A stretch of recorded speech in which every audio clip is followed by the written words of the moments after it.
kulan wacan oo wanaagsan saaxiibayaal meel kastoo dunida aad ka joogtaan kusoo dhawaada kanaalkeena Dalmar Official TV.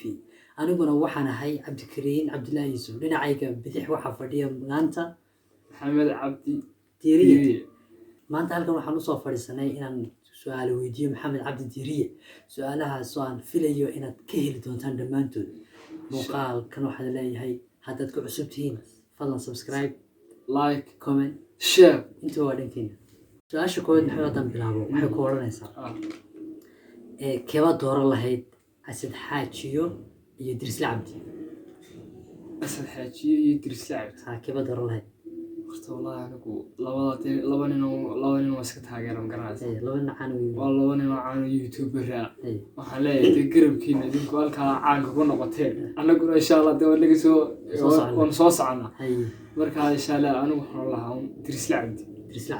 sabab maxaa ku dooratay so ninkaas waa dee nin iska challenge badan oo xaraaba oo ninkaas intaas fantastic intaas ku dartay sax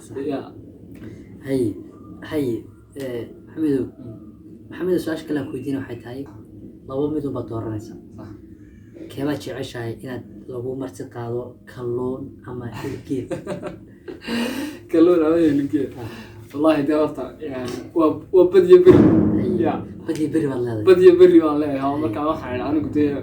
waxaan doortay hilibgeelkaas oo dee nimcadiisa saarayo waxaa qaamahaasoo maadaama tahay dadkii beriga maadaama ahay dee dadkii berigaan uma baahnayn waxa badda ku jira waa si wanaagsan daawadeed weli waxaan ku guda jirnaa barnaamijkeenii maxaa mid dooro waxaana barnaamijka inoogu martiya Maxamed Cabdi Diiriye. su-aasha kale aan ku weydiinaya waxay tahay Maxamed waxaa jira laba nin oo caan ah oo iyaguna majaajilayaal ah laba geyga Soomaalida caan bay ka yihiin mid waxa weeyaan Sooraan iyo Ajakis sax labada keeba dooran lahaa anigu aniga dee ra'yigayga ninkaas Sooraan baa aniga aad iiga qosliya bal waxaad la wadaagtaa anigii asxaabta mid ka mid ah waxay kugu qosolka badnaa ee Sooraan aad ka daawatay. Sooraan waxaa iga qosol badnaa horta riwaayadiisii u dambeysay ee uu laxda matelay waxaan malaxaba isawaari waxaan malaxba isawaari dadku waxay isku wada raaceen inay lax tahay laakiin isagoo watay marka hore ribi watay okay aan halkaa kaga soo noqono Sooraan iyo riwaayadiisii majaajalada ahayd ee riwaayadiisii qosolka badnayd. su-aasha kale aan weydiinayo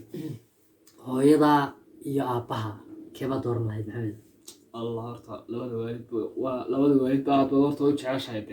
way iyaga ifka ku keenay sababtooda ku timid marka sababtooda ku timid marka dee labadaba inaad jeclaato horta waa wax adiga ka go'an ma garatay marka walaal dee hooyada aabbo wax horta xaq mudan ba hooyada saddex jeer bay ka xaq mudan tahay aabbaha marka aabbahuna waa marafraadka marka dee hooyada wallahi ka qiimo badan aabbaha marka hooyada doortay ma sha Allah waa doorasho wanaagsan. bal Maxamed hadda mid kale ku weydiiyo sidee bay isku tihiin dhanka heesaha anigu horta markii hore heesaha anigu aad baan u jeclaayo waa ku dheeraa marka inkastoo dee muddooyinkii dambe waxyaabo kale aniga igu dhaceen isbeddel aan keenay marka heesihii iyo wixii xumaa oo dhan waan dhilid gareeyay qalbigayga dee yacni waan ka dhilid gareeyay marka xagga wanaag iyo xaggaasaan u batay garanaysa marka maalin dhaweyto waxaan arkay baashii soo qaadaysa hees maxay ahayd magaceeda ii soo qaado tii qamar sugaan berigii furay Ugbalaragsan soo qaaday hees cusub bay soo qaaday deetana heesta khaame iyo jinniyaal waxbay tirinaysa maray meel isku tuuraysa iyo maray biyo ku dhacaysa marka heesta aad meeshii dhegeysanayna intaasaan kaga baxayba halka haddaan kaga nimaadno su-aalaha hadda waxaan ku weydiinayaa su-aal maaha waa carab jalqin kelmadaha carabka lagu jalqiyo ku celinta saddex jeer baad ku celinaysaa waa kuwan isku xumayn maaha adigu waad ku celinaysaa saddex jeer waxaad ku celinaysaa Maxamedow waan jaban jan jal jabad ka bood wan jaban jal jabad jan jabadka bood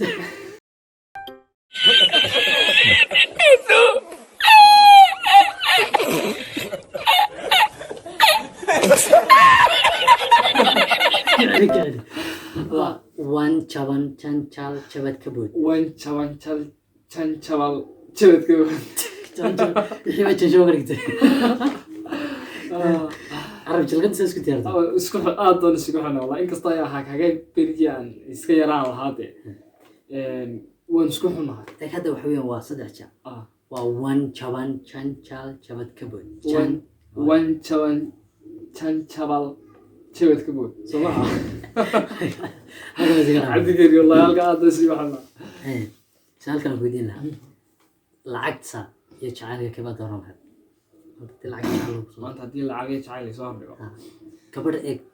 saalo kale gabadh ku jecel oo jacayl ku qabta iyo adigu gabadhaad lacag ku jeceshahay oo lacag badan leh labada kaba dooran lahayd gabadha lacag bay haysaa gabadha jacayl bay haysaa which one is best dee waxa wacan dee gabadha jacaylka kugu haysa gabadha ku jecel baa gabadha ku jecel baa kaws dee iyadu hadday doonto tan lacagta kugu jecel hadday doonto markay lacagtu kaaba dhamaato dee way iska tegi kartaa laakiin tan uu ku jeceshay noloshay kula qaybsanaysaa waxaad doonaysay kula doonaysaa marka haddee taa ku jecel bay labaata marka waxaa leedahay gabadha jacaylka igu jecel halkii aan ka doorbidi lahaa gabadhan dee lacag igu jecel xaggaasaan ka doorbiday anigu maxamedow su-aal kaloo safarka la xidhiidhan ku weydiin lahaa waxay tahay su-aashaasi keeba jeclaanayd inaad ku safartid inaad dhulka ku safartid ood gaari raacid kow ama inaad diyaarad ku safartid inaan meelaha horta inkastoo aan dee meelaha dibadda baa arag wade lacalla haddii dhacay lahayd lacalla haa waxaa dibaddaasaan dooran lahaa muuse bixan kulan niyo maanta turkiga tegaya in dibadda lay diro oo diyaarad ku safra baa ka doorbidi lahayd ku safra su-aal kale ku weydiinaya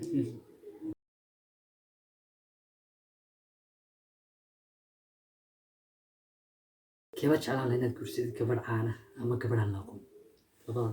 dee waxaan guursan lahaa dee gabadhaan la aqoon gabadhaan la aqoon kaws dee gurigeeda si kuu joogaysaa cidima garanaysa dee asxaabteeduna waa iska kooban asxaabteeduna dee waa iska koobanta laakiin tan la yaqaana waxay kugu wareereysaa asxaabteeduna tegaya iyo maanta halkan aan tegayaa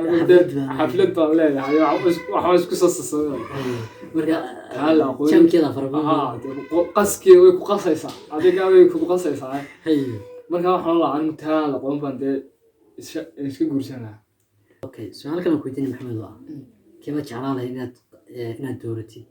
bk iyo qabar sugaan wallahi horta anigu ninkaa inkastaanu dhalecaynayn wallahi ninkaa qabar sugaani iyo hawlihiisu iska badan yihiin dee horta dee haddaad iska waxaa la yidhi magaranaysaa maxay ahayd tukihii ku dayday التقليد الأعمى التقليد الأعمى waa ku dayashadii indhaha la-ay marka haddee horta qof aanu isaguba waxaanu garanayn